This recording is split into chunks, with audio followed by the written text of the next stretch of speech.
தலைப்புச் செய்திகள். நாடாளுமன்ற மழைக்கால கூட்டத்தொடர் நாளை தொடங்குகிறது. ஊழல், கருப்பு பணம் உள்ளிட்ட பிரச்சனைகளை கிளப்ப எதிர்க்கட்சிகள் திட்டம்.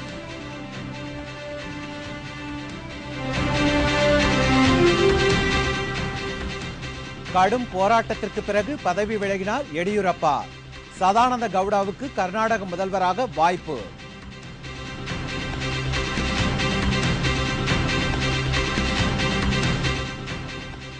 ஊழல் செய்பவர்களின் சொத்துக்களை அரசு பறிமுதல் செய்ய வேண்டும். கேப்டன் விஜயகாந்த் வலியுறுத்தல்.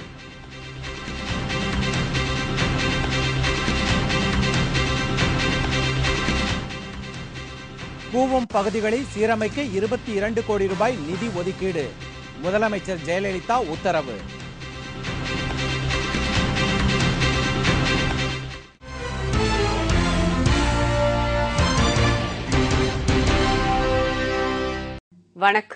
வணக்கம். விரிவான செய்திகள். நாளை தொடங்க இருக்கும் நாடாளுமன்ற மழைக்கால கூட்டத்தொடரில் ஊழல், கருப்பு பண விவகாரம் உள்பட பல்வேறு பிரச்சனைகளை எழுப்ப எதிர்க்கட்சிகள் திட்டமிட்டுள்ளன. நாடாளுமன்ற மழைக்கால கூட்டத்தொடர் நாளை தொடங்க இருக்கிறது.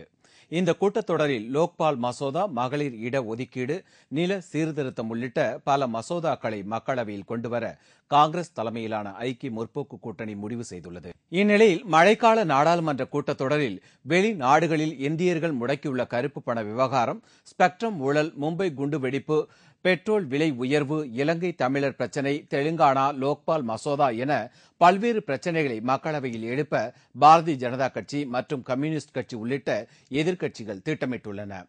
எனவே நாடாளுமன்ற மழைக்கால கூட்டத்தொடர் மிகவும் பரபரப்பாக இருக்கும் என்றும், சர்ச்சைக்குரிய பல்வேறு விவகாரங்கள் குறித்து காரசாரமான விவாதங்கள் நடைபெறும் என்றும் எதிர்பார்க்கப்படுகிறது. லோக்பால் மசோதா நிறைவேற்றுவது குறித்து நாடாளுமன்றம் முடிவு செய்யும் என்று பிரதமர் மன்மோகன் சிங் தெரிவித்துள்ளார். டெல்லியில் நடைபெற்ற அனைத்துக் கட்சி கூட்டத்தில் பங்கேற்று பேசிய பிரதமர், லோக்பால் மசோதா தயாராக இருப்பதாகவும், இதனை நிறைவேற்றுவதில் நாடாளுமன்றம் தனது கடமையை செய்யும் என்றும் கூறினார். 2G ஸ்பெக்ட்ரம் ஊழல் குறித்த வழக்கு விசாரணை நீதிமன்றத்தில் நடைபெற்று வருவதால் அது குறித்து நாடாளுமன்றத்தில் முடிவு செய்ய முடியாது என்றும் அவர் தெரிவித்தார். We are not afraid of discussing issues of corruption. The opposition has also too many skeletons in the cupboard. We are not afraid of discussing any issue which the opposition wants. எதிர்க்கட்சியினர் எழுப்பும் எந்த பிரச்சினைகளையும் எதிர்கொள்ள தயாராக இருப்பதாகவும், இதில் பயம் எதுவும் இல்லை என்றும் பிரதமர் கூறினார். நாடாளுமன்ற கூட்டத்தொடர் அமைதியாக நடக்கும் என்று நம்பிக்கை தெரிவித்த பிரதமர் மன்மோகன் சிங், இதற்கு அனைத்து கட்சிகளும் ஒத்துழைக்க வேண்டும் என்று கேட்டுக் கொண்டார். கடும் போராட்டத்திற்கு பிறகு கர்நாடக மாநில முதல்வர் எடியூரப்பா இன்று மாலை ஆளுநரை சந்தித்து தனது ராஜினாமா கடிதத்தை அளித்தார். சுரங்க ஊழல் புகாரில் குற்றம் சாட்டப்பட்டதால் எடியூரப்பாவை முதல்வர் பதவியில் இருந்து விலகுமாறு பாஜக மேலிடம் வற்புறுத்தியது. ஆனால் 75 எம்எல்ஏக்களின் ஆதரவு இருந்ததால் பதவியில் இருந்து விலகப் போவதில்லை என்று அறிவித்து வந்த எடியூரப்பா பதவி விலக பல்வேறு நிபந்தனைகளை விதித்தார். இதனால் புதிய முதல்வரை தேர்ந்தெடுப்பதில் தொடர்ந்து இழுபறி நிலையே நீடித்து வந்தது. பாஜக மேலிட பிரதிநிதிகள் அருண் ஜெட்லி, ராஜ்நாத் சிங், வெங்கையா நாயுடு ஆகியோர் பெங்களூருவில் முகாமிட்டு எடியூரப்பாவை சமாதானம் செய்யும் முயற்சியில் ஈடுபட்டு வந்தனர். தொடர்ந்து கட்சி மேலிடத்தில் இருந்து நெருக்கடி வந்ததால் இன்று காலை தனது ராஜினாமா கடிதத்தை பாஜக தலைவர் நிதின் கட்கரிக்கு எடியூரப்பா அனுப்பி வைத்தார். இன்று மாலை சுமார் 3:30 மணி அளவில் ஆளுநர் மாளிகையை நோக்கி ஆதரவாளர்களுடன் ஊர்வலமாக சென்ற எடியூரப்பா ஆளுநர் பரத் பாஜை சந்தித்து தனது ராஜினாமா கடிதத்தை கொடுத்தார். முன்னதாக பெங்களூருவில் செய்தியாளர்களிடம் பேசிய அவர், தமக்கு பதவியை விட மக்களின் அன்புதான் முக்கியம் என்றார். ಪ್ರಜಾತಂತ್ರ ವ್ಯವಸ್ಥೆಯಲ್ಲಿ ಅಧಿಕಾರ, ಅಂತಸ್ತು, ಐಶ್ವರ್ಯ ಶಾಶ್ವತ ಅಲ್ಲ. ಪ್ರೀತಿ, ಪ್ರೇಮ, ವಿಶ್ವಾಸವನ್ನು ವ್ಯಕ್ತಪಡಿಸ್ತಾ ಇದ್ದೀರಾ ನೀವು. ಇದಕ್ಕೆ ಬೆಲೆ ಕಟ್ಟಕ್ಕಾಗೋದಿಲ್ಲ. எடியூரப்பாவின் தீவிர ஆதரவாளரான சதானந்த கவுடாவை புதிய முதல்வராக தேர்ந்தெடுக்க பாஜக மேலிட தலைவர்கள் ஒப்புக்கொண்டதை அடுத்து எடியூரப்பா முதல்வர் பதவியில் இருந்து விலகிக் கொண்டதாக தெரிகிறது. கர்நாடக முதலமைச்சர் பதவியிலிருந்து விலகிய எடியூரப்பா தனது அரசியல் பயணத்தை சைக்கிளுடன் தொடங்கினார் என்பது வியப்புக்குரிய உண்மையாகும். கர்நாடகாவில் உள்ள ஷிகரிபுரா நகராட்சி தேர்தலில்தான் கடந்த 1975 ஆண்டு முதலில் எடியூரப்பா வெற்றி பெற்றார். அப்போது சைக்கிளில் வலம் வந்த அவர் பாஜகவின் வளர்ச்சிக்காக அரும்பாடுபட்டார். இதையடுத்து நடைபெற்ற சட்டமன்ற தேர்தல்களில் 4 முறை வெற்றி பெற்று அவர் சட்டமன்ற உறுப்பினரானார். 1994ஆம் ஆண்டு எதிர்க்கட்சித் தலைவர் பதவி வகித்த எடியூரப்பா மாநிலத்தில் தனிப்பெரும் சக்தியாக உருவெடுக்க தொடங்கினார். 60 ஆண்டுகாலம் ஆட்சி புரிந்த காங்கிரஸை வீழ்த்துவதற்காக மதசார்பற்ற ஜனதாதள தலைவர் குமாரசுவாமியுடன் எடியூரப்பா கைகோர்த்தார். இதனைத் தொடர்ந்து பாஜக ஆதரவுடன் குமாரசுவாமி கர்நாடக முதலமைச்சரானார். ஆனால் ஒப்பந்தப்படி ஆட்சியில் பங்கு தராததால் கூட்டணி முறிந்து ஆட்சியும் கவிழ்ந்தது. இதையடுத்து நடைபெற்ற தேர்தலில் 110 இடங்களில் பாஜக வெற்றி பெற்றது. காங்கிரஸ் மற்றும் மதசார்பற்ற ஜனதாதளத்தை தோற்கடிக்க ரெட்டி சகோதரர்கள் எடியூரப்பாவிற்கு பெரிதும் உதவினர். ஆனால் கட்சியில் தனி செல்வாக்குடன் வலம் வந்த ரெட்டி சகோதரர்கள் பின்னர் எடியூரப்பாவையே எதிர்த்தனர். பாஜக மேலிடத் தலைவர்கள் சமரசம் செய்ததைத் தொடர்ந்து சமாதானம் ஏற்பட்டது. முதலமைச்சர் பதவி ஏற்றதிலிருந்து பல்வேறு தொல்லைகளை சந்தித்து வந்த எடியூரப்பா தற்போது சுரங்க ஊழல் புகாரில் சிக்கி பதவி விலக வேண்டிய நிலை ஏற்பட்டுள்ளது. ஊழல் குற்றச்சாட்டுக்கு ஆளாகுபவர்கள் பதவி விலகினால் மட்டும் போதாது, அவர்களின் சொத்துக்களை அரசு பறிமுதல் செய்ய வேண்டும் என்று தேமுதிக நிறுவன தலைவர் கேப்டன் விஜயகாந்த் வலியுறுத்தியுள்ளார். பொதுமக்கள் கேட்ட இணையதளம் மூலம் கேள்விகளுக்கு கேப்டன் விஜயகாந்த் பதிலளித்துள்ளார். இதில் சமச்சீர் கல்வி அரசியல் ஆக்கப்படுவது தொடர்பான கேள்விக்கு பதில் அளித்துள்ள அவர், திமுக ஆட்சியில் கொண்டுவரப்பட்டது சமச்சீர் கல்வியே அல்ல என்றும் குற்றம் சாட்டினார். முதல்ல சமச்சீர் கல்வினே சொல்றீங்க. சமச்சீர் கல்வியே கிடையாது. கலைஞரும் சரி, பத்திரிகையிலும் சரி, அவரை சார்ந்த பத்திரிகையும் சொல்றாங்க. இது பொது பாடத்திட்டம். நீங்கள் கேஸ் கூட எப்படி கொடுத்துருக்காங்க? காமன் சிலபஸில் தான் கேஸ் கொடுத்துருக்காங்க. ஆக சமச்சீர் கல்வியில் இவங்க கேஸை கொடுக்கல. இவங்க புரியாமல் அதை பேசுகிறாங்க. சமச்சீர் கல்வி, நான் சொன்னது சமச்சீர் கல்வி என்பது சம வாய்ப்பை முதல்ல உருவாக்கி தரணும். எங்கே சம வாய்ப்பு உருவாக்கி தந்திருக்காங்க? 5 தடவை நான் முதலமைச்சராக இருந்தேன்னு கூப்பிட்டு கொண்டு விழா தான் எடுக்கிறாரே கலைஞர் இருந்தவரை. இன்னமும் இந்த அருக்கு சென்னையை தாண்டி ஒரு 10 கிலோமீட்டர் தள்ளலாம் மரத்தடிக்கில் தான் பள்ளிக்கூடம் நடக்குது. நான் தேர்தல் பிரச்சாரத்துக்கு தமிழ்நாடு பூரா சுத்தம்போது மரத்தடிக்கில் தான் பள்ளிக்கூடம் நடக்குது. அப்புறம் சமச்சீர் கல்வி எப்படி இருக்கும்? சம வாய்ப்பு முதல்ல உருவாக்குங்க.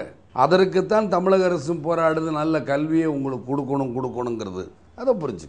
ஸ்பெக்ட்ரம் அலைக்கற்றை ஒதுக்கீடு பிரதமர் மற்றும் அப்போதைய நிதி அமைச்சருக்கு தெரிந்துதான் நடைபெற்றதாக ராசா கூறியுள்ளது பற்றி பதில் அளித்துள்ள கேப்டன் விஜயகாந்த், காங்கிரஸை மிரட்டவே கருணாநிதியின் ஆலோசனைப்படி இதுபோன்று பேசியிருப்பதாக கூறினார். இப்போ கோயம்புத்தூர் நடந்த பொதுக்குழுல கலைஞர் என்ன சொன்னார்? நட்பாக இருக்கிறோம். யார் யார்? காங்கிரஸ் திமுக நட்பாக இருக்கிறோம்.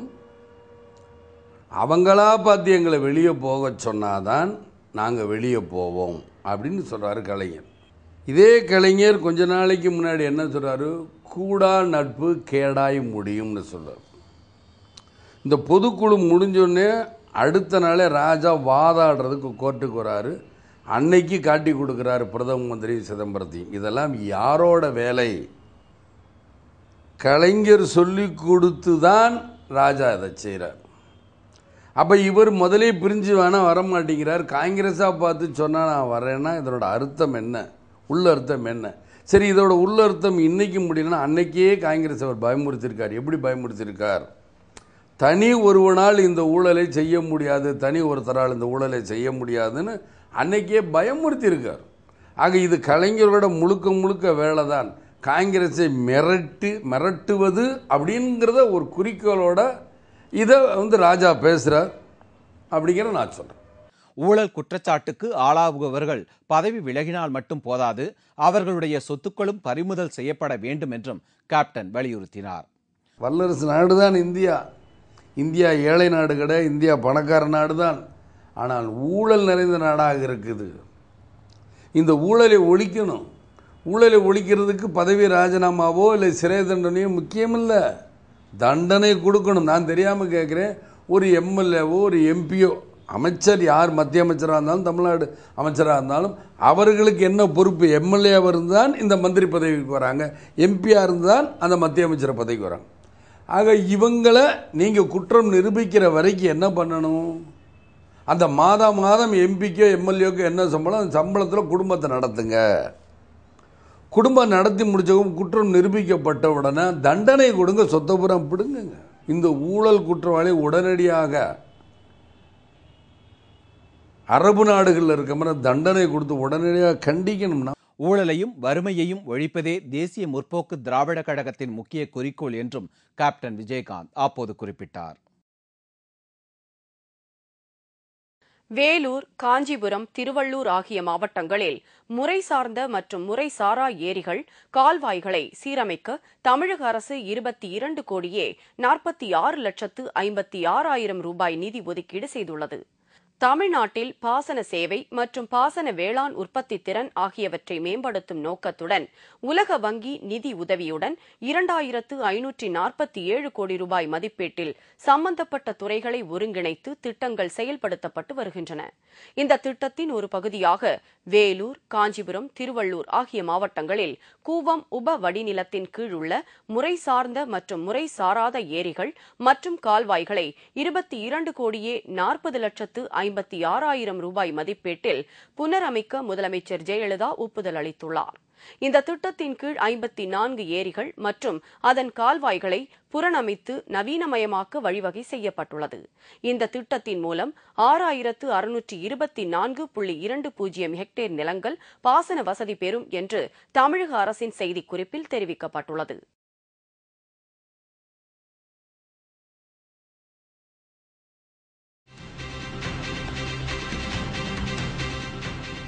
சென்னையில் நடைபெற்ற எழில்மிகு நாய்கள் கண்காட்சி. 250க்கும் மேற்பட்ட நாய்கள் பங்கேற்பு.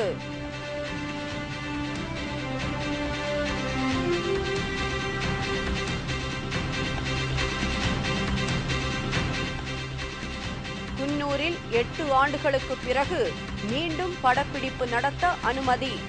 திரைப்பட தொழிலாளர்கள் மற்றும் வியாபாரிகள் மகிழ்ச்சி. மற்றும் பல செய்திகள் விளம்பர இடைவேளைக்கு பிறகு.